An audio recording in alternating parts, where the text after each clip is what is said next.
Mga kaibigan, mga kababayan ko sa Pilipinas at sa buong mundo, lalo na kayo mga OFW na nagpapakahirap sa ibang bansa para sa pamilya at mga kabataan na naghihintay ng pag-asa sa gitna ng ulan at baha.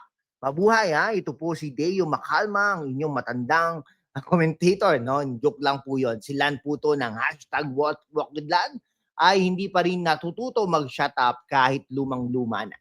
Ngayon, sa gitna ng super typhoon Kalmegi na nag-iwan ng mahigit 200 patayan, milyong-milyong apektado, at ayon sa reports mahigit 500,000 na displaced po. Tayo'y mag-usap tungkol sa isang national tragedy na hindi lang naman tungkol sa tubig kundi sa pagiging deadma ng ating liderato. Bakit 80,000 ang lumabas sa mga evacuation centers habang 5,000 na barangay ang lumubog sa baha?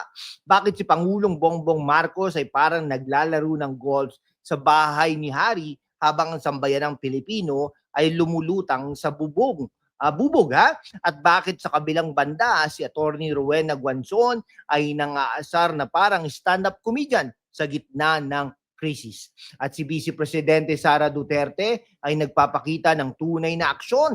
Ito ang ating ilang mga minutong deep dive. Konting satire, factual at walang filter.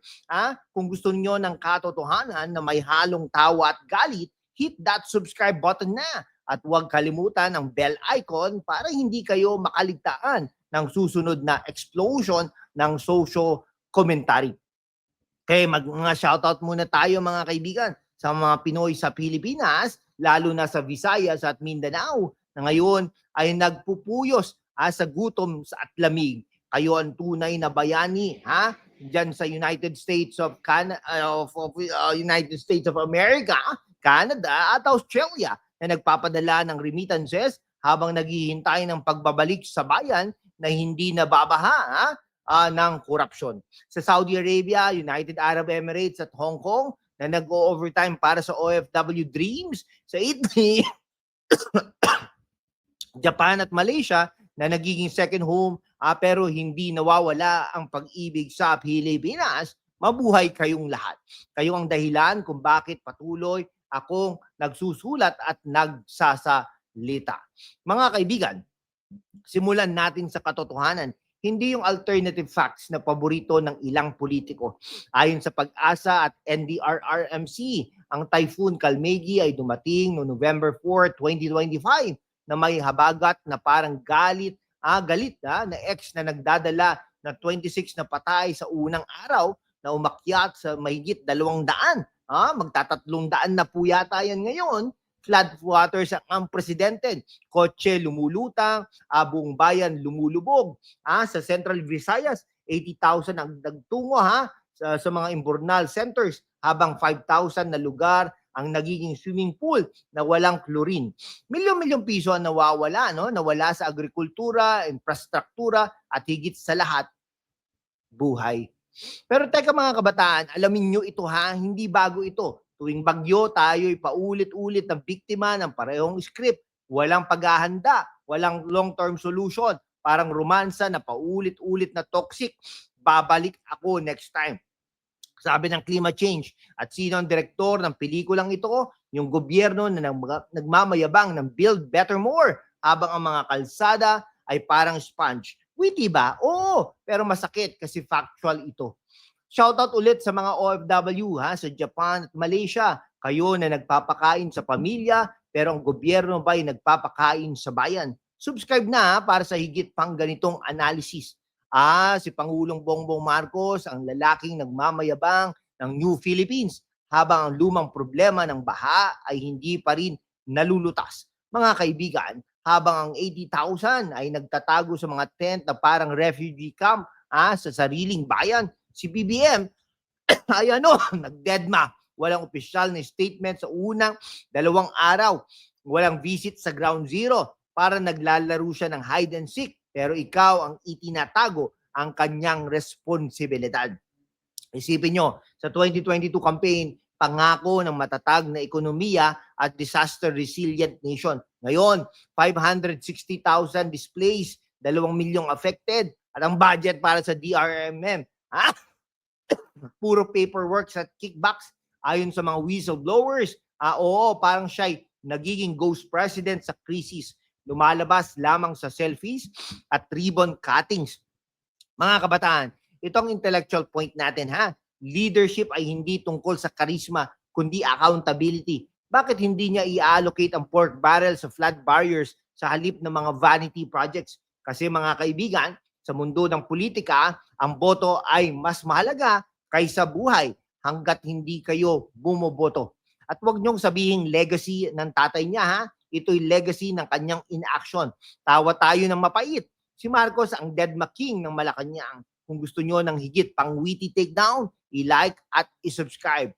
Pero sa dilim ng krisis, may liwanag at hindi ito mula sa LED ng gobyerno. Una, si Attorney Rowena Guanzon, ang dating COMELEC Commissioner na hindi natatakot magsalita. Grabe ang asar niya sa social media.